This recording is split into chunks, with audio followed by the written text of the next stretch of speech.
Москва областынын Ступенский районундагы Кыргыз Республикасынын жарандарынын катышуусунда болгон окуя боюнча маалымдайбыз.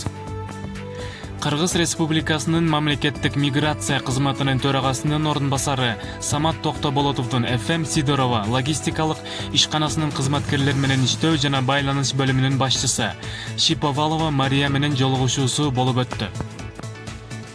Сүйлөшүүлөрдүн жыйынтыгында бардык жабыр тарткандарга медициналык жардам толугу менен көрсөтүлө тургандыгы жөнүндө макулдашууга жетишилди жана аларга 1 айлык эмгек майналарын төлөп берүү ниетин билдиришти.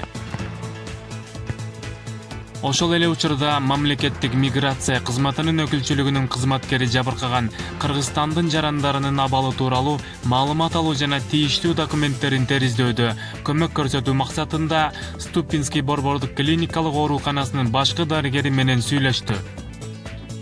Аталган ооруканага тез жардам аркылуу 30га жакын адам жеткирилген. Алардын экөөнүнүн абалы оор, баш сөөгүнүн негизи сынган. Алар аба жол менен Раменское жана Солнечногорск шаарларына чыгарылат.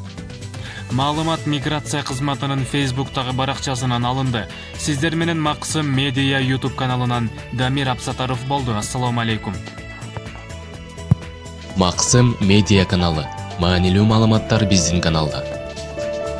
Каналга катталып коңгуроочону басып ар бир чыгарылган материалды көрүп туруңуз жана маалыматты бөлүшкөндү унутпаңыз.